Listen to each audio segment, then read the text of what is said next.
নমস্কার, আমি প্রসূন আচার্য। আপনারা দেখছেন ডিডি কলকাতা ওয়ান বা দেশ দুনিয়া কলকাতা।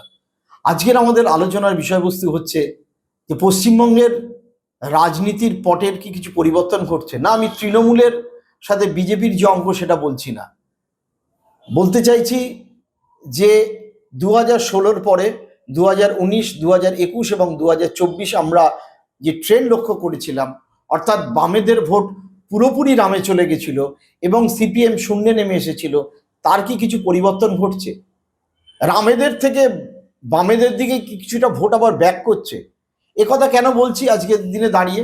কারণ পরপর কয়েকটি আন্দোলন, যেটা সাধারণ মানুষের আন্দোলন বা গণ আন্দোলনের যে স্বরূপ আমরা রাস্তায় লক্ষ্য করেছি, বিশেষত কলকাতায় এবং কলকাতাকে কেন্দ্র করে তার পার্শ্ববর্তী এলাকায়।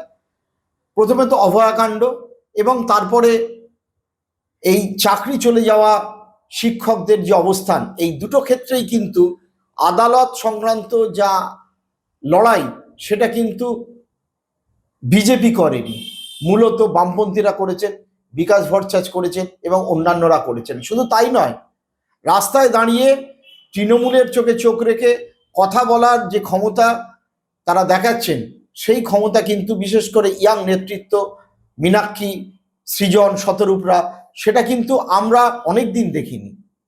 ফলে যে বামেদের ভোট খুব কম, প্রায় 6% মাত্র নেমে এসেছিল 2024, সেই শতাংশ কি বাড়তে পারে? এবং সত্যি সত্যি যদি সেই শতাংশ কিছুটা বাড়ে, তাহলে কিন্তু মমতা বন্দ্যোপাধ্যায়, যিনি এই মুহূর্তে একটা কঠিন চ্যালেঞ্জের মুখে, খুব টাফ উইকেটে রয়েছেন, রাজ্যের একের পর এক দুর্নীতি, কোষাগার শূন্য, চাকরি না হওয়া, পরিযায়ী শ্রমিক, সব মিলিয়ে তাহলে তার পক্ষে কি কিছুটা চাপ ইজি হবে?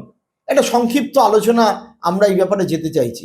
আমরা 2021-এর ভোটে দেখেছিলাম বামেদের একটা সেকশন, বিশেষ করে নকশালপন্থীদের কিছু group, no vote to BJP campaign করেছিল এবং তারপর তার থেকে সামিরুল ইসলাম, উনি রাজ্যসভার তৃণমূলের সাংসদ হয়েছিলেন। কিন্তু বামেদের প্রথম থেকে প্রথম, দ্বিতীয়, তৃতীয়, চতুর্থ, পঞ্চম শত্রু ছিল তৃণমূল এবং এখনো আছে মনে হয়, ষষ্ঠ শত্রু হয়তো বিজেপি। কিন্তু বিজেপির বিরোধী দলনেতা শুভেন্দু অধিকারী গত 1 বছর ধরে যে হিন্দু মুসলিম বিভাজনের রাজনীতিকে কেন্দ্র করে ভোট বিভাজনের দিকে যাচ্ছিলেন, যা চরম আকার নিয়েছিল শামসারগঞ্জের দাঙ্গার পরে, সেই অবস্থার কি কিছুটা পরিবর্তন হচ্ছে? বাঙালি সাধারণ মানুষ, হিন্দু মুসলিম নির্বিশেষে, তারা কিন্তু এই বিষয়টাকে মেনে নিতে পারছে না। এবং সত্যি সত্যি বামেদের যে ভোট, গত লোকসভা ইলেকশনের দিকে যদি আমরা তাকাই, তাহলে আমরা দেখব যে 46% ভোট পেয়েছিল তৃণমূল কংগ্রেস, 2,75,00,000।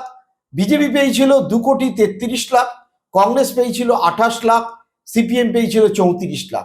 এই অবস্থায় দাঁড়িয়ে সিপিএম কোনো সিট জেতেনি, কংগ্রেস দক্ষিণ মালদা জিতেছিল, সিপিএম কেবলমাত্র একটি কেন্দ্রে মোহাম্মদ সেলিম, তিনি রানীনগরে মুর্শিদাবাদে এগিয়েছিলেন, কংগ্রেস এগিয়েছিল 10টা বিধানসভা কেন্দ্রে।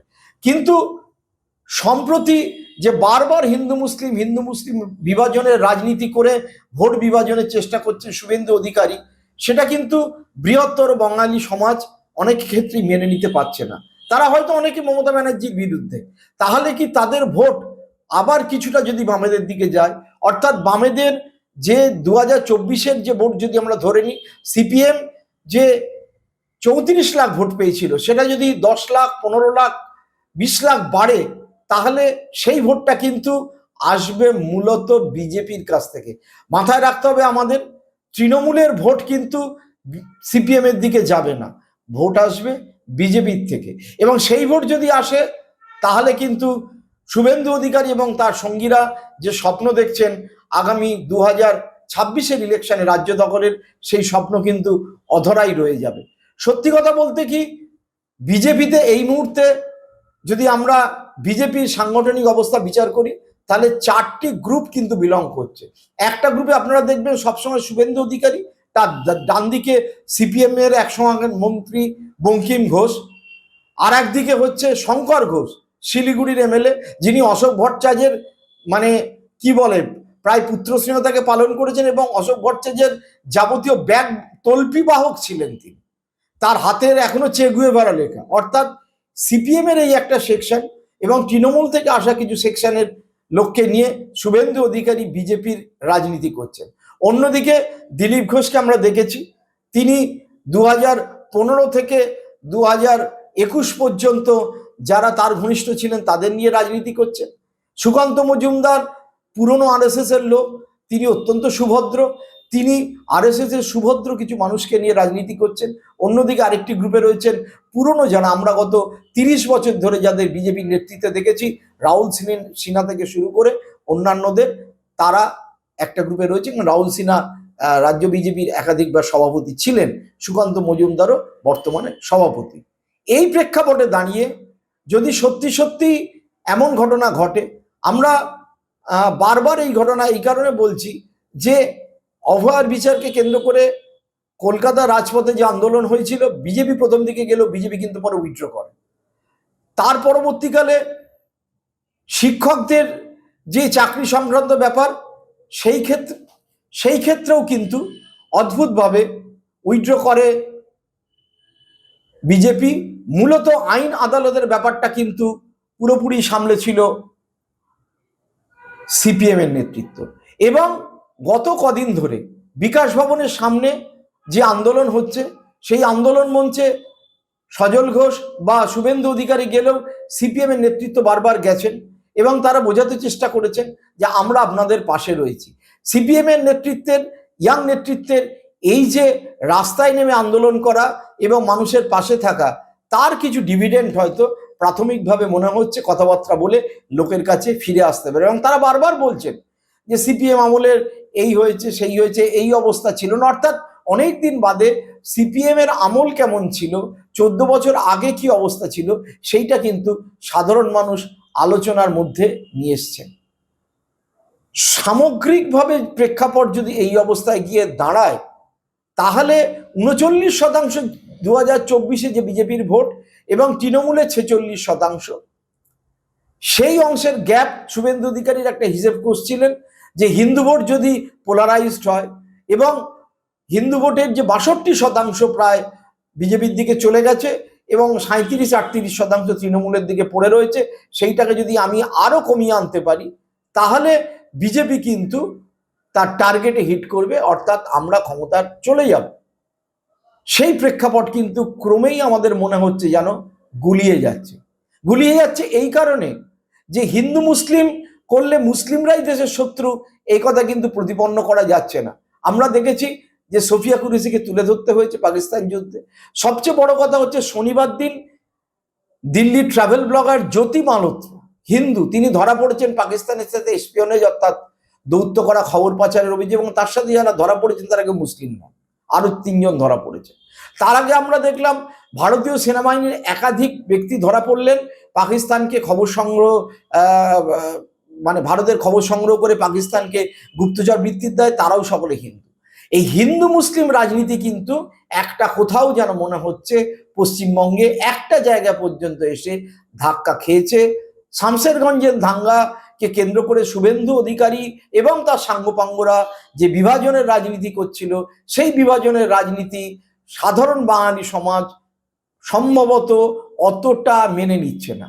আমি এই বলছি না যে লেফট সেকেন্ড পজিশনে চলে আসবে বা লেফট তৃণমূলের প্রধান প্রতিপক্ষ হবে, কিন্তু লেফট যদি তাদের লোকসভা ইলেকশনে পাওয়া 5% এবং কংগ্রেসের সাথে যৌথভাবে 11% ভোট অক্ষুণ্ণ রেখে আরো কিছুটা ভোট বাড়াতে পারে বিভিন্ন কেন্দ্রে, তাদের যে প্রাপ্ত ভোট 34 লাখ বেড়ে যদি 50 লাখ দাঁড়ায়, সেই ভোটটা কিন্তু বিজেপির থেকেই আসবে এবং বিজেপির ভোট কিন্তু আরো কমবে। বিজেপি ক্ষমতায় জেতার পরেও তাদের বিধায়কদের ধরে রাখতে পারেনি, তাদের একাধিক আদিবাসী নেতা, তাদের একাধিক অন্যান্য নেতারা চলে এসছেন তৃণমূলে। এবং আমরা সম্প্রতি তৃণমূলের থেকে যাওয়া যে নেতৃত্বকে বারবার তৃণমূলের সমালোচনা করতে দেখছি, শুভেন্দু থেকে শুরু করে অর্জুন সিং, তারা সকলে তৃণমূলের সমস্ত রকম সুবিধাভোগী। সাধারণ মানুষেরও কিন্তু তাদের উপর তুলনায় আস্থা কমছে এবং সেই কারণেই এক পথের আন্দোলন, 2 নম্বর হিন্দু মুসলিম বিভাজনের যে রাজনীতি শুভেন্দু করছিলেন সেটায় ধাক্কা খাওয়া, 3 নম্বর রাস্তার আন্দোলন করে সাধারণ মানুষের সাথে কনসিস্টেন্টলি পাশে থাকা এবং সাংগঠনিকভাবে তলানিতে গিয়েও পার্টি অফিসগুলোকে খুলে সমস্ত জায়গায় ধরে রাখা, এই সবটা মিলিয়ে কিন্তু মনে হচ্ছে যেন বিজেপি যে টার্গেটের দিকে যাচ্ছিল সেই টার্গেট কিন্তু ফুলফিল হবে না, বরঞ্চ লেফটের ভোট কিছুটা ফিরতে পারে, এবং লেফটের ভোট যদি ফেরে তাহলে সেই ভোটটা কিন্তু আলটিমেটলি মমতা বন্দ্যোপাধ্যায়কেই ডিভিডেন্ড দেবে। সুতরাং পশ্চিমবঙ্গের সামগ্রিক রাজনীতিতে যে যারা মনে করছিলেন পালাবদল আসন্ন, পালাবদল হবেই, এবং সামগ্রিকভাবে টিভি চ্যানেল মেন স্ট্রিম মিডিয়ার একটা বড় সেকশন একেবারে ড্রাম পেটাতে শুরু করে দিয়েছিল, ড্রাম পেটাচ্ছিল নানা কারণে, নানা ব্যবসায়িক কারণে। আমরা দেখেছিলাম কলকাতার সর্ববৃহৎ সংবাদ মাধ্যমের যিনি মালিক, তিনি কদিন আগে নরেন্দ্র মোদীর পাশে বসে তাদের কনক্লেভে শুধু পাশে বসেননি, তাদের যিনি পরিচয় করিয়েছিলেন নরেন্দ্র মোদীকে, তিনি নরেন্দ্রনাথ দত্ত অর্থাৎ স্বামী বিবেকানন্দের সাথে প্রায় মোদীর তুলনা করে তাকে ইন্ট্রোডিউস করেন। এইরকম একটা পরিস্থিতিতে এনে ফেলেছে বাংলা মিডিয়া। কিন্তু সৌভাগ্যের এই পাকিস্তানের সাথে 3 দিনের যে যুদ্ধ বা যুদ্ধকালীন অবস্থা, তাতে বাংলা যে ড্রাম পেটানো মিডিয়া, সেই মিডিয়ার স্বরূপ সাধারণ মানুষের সামনে স্পষ্ট হয়েছে। তারা বুঝতে পারছে যে এরা এত বেশি ফেক নিউজ এবং ন্যারেটিভে বিশ্বাস করছে যে তাদের গুরুত্ব কিন্তু অনেক আগের তুলনায় বিশ্বাসযোগ্যতায় ধাক্কা খেয়েছে, গুরুত্ব কমেছে। সেই কারণেই আমার মনে হচ্ছে যে লেফটের ভোট আগামী দিনকে বাড়বে এবং বিজেপির ভোট তুলনামূলকভাবে যে শিফট করে যাবে আরও বেশি তৃণমূলের দিকে, গ্যাপ কমে আসবে, সেই অবস্থার কিন্তু পরিবর্তন ঘটতে শুরু করেছে। তবে রাজনীতি একটা অদ্ভুত বিষয়, একটা সম্ভাবনার খেলা। কি হবে শেষ পর্যন্ত বোঝা খুব মুশকিল, কারণ নির্বাচনের এখনো অনেক দেরি আছে। কিন্তু এটাই আজকের দিনের আপডেট। এই বলে সকলকে ধন্যবাদ জানিয়ে আজকের এপিসোড শেষ করছি। আপনারা দেখবেন ডিডি কলকাতা 1, সাবস্ক্রাইব করবেন, শেয়ার করবেন, লাইক কমেন্ট করবেন। ধন্যবাদ, নমস্কার।